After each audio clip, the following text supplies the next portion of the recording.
everybody. I'm Hillary Atkin from the Atkin Report, and I'm so excited to welcome Wendy Moten from The Voice to this edition of Hillary's Happy Hour. Wendy, how are you doing? I'm doing pretty good, Hillary. Thank you for inviting me to your show.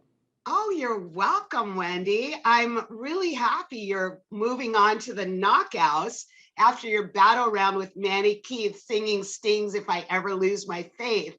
But how are you feeling as you finished that performance, got incredible praise, and stayed on Team Blake? I'm ecstatic to still be here in the game. I'm ecstatic to be on Team Blake and going up against Manny. I mean, he's such a beautiful person and a gifted artist that I feel like it was a really great combination putting us together. And, Blake chose the right song.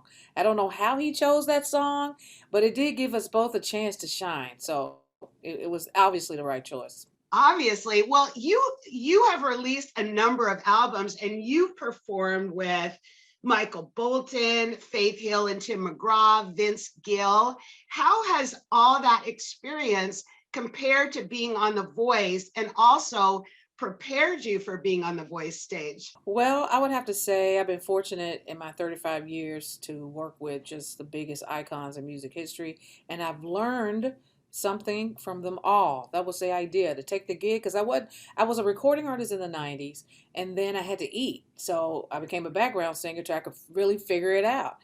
And so I was like, okay, well, if I'm gonna be a background singer, then I need to just learn from these icons every opportunity because they all have different traits. They all got different sounds and styles. And so I would say that touring and recording duets with some of the greatest singers in music history has prepared me for something like this.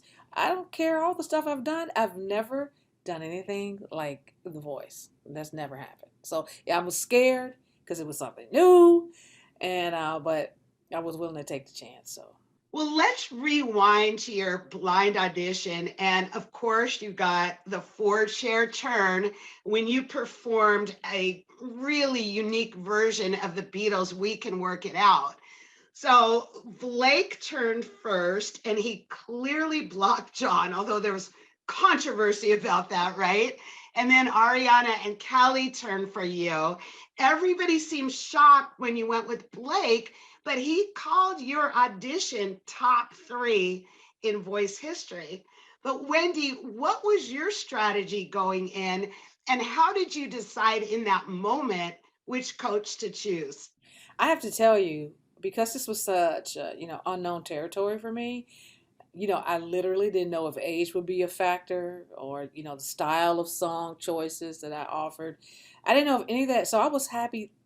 I was like, if anyone turns around, that's where I'm gonna go. I'll be happy for anyone. That's just where I was.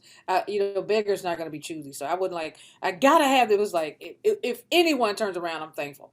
So, well, then Blake turned around, and then we didn't find out later on.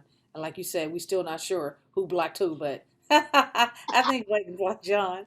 And so then, I was happy about it because he was the first one. And then the fact that I live and work in Nashville and I've been, touring with country artists and I've just been a part of the country community for 25 years. It just seemed to be a really great fit and help with my brand in Nashville. And the people in Nashville have never heard me sing soul music. I've only sung country music. So they're gonna have to hear. They're gonna be listening and watching the show. I've already had a few people that are like, "We didn't know you sang like that." I thought, "I know, but hey, it's the voice, so you're gonna hear many different things from me." Well, it shows your range. Wendy, I think you're being really modest about your prediction that maybe only one person would turn. But, Blake often turns first and he spots talent immediately that might not seem to the viewers like a match. But I'm telling you, it usually works out for him.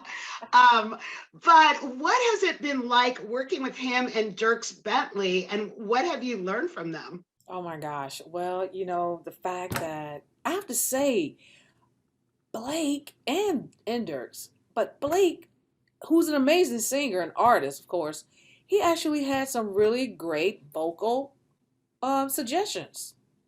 And I don't know. I didn't know how involved. I mean, I know he's passionate about it and he loves it, but you just don't know if people really know what they're talking about. And he proved to me on that day that he's very aware of what's going on. So I can appreciate that. And Dirk has some really great points too, but it was very I don't know. It mattered. It made me feel confident in what he had to say based on what he said. Like he knew what he was talking about. I could appreciate that.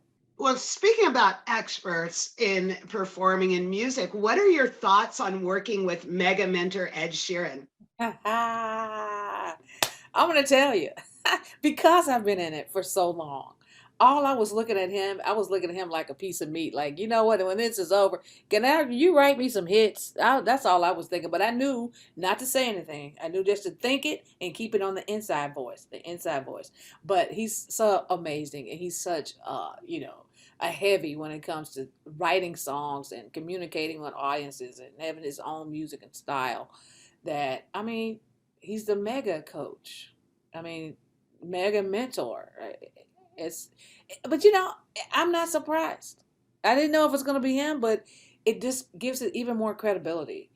All the people that they have a part of this organization.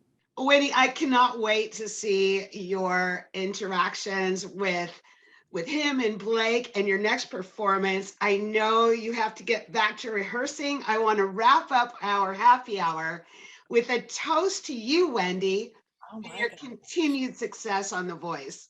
Thank you so much, Hillary. Cheers, Wendy. Cheers.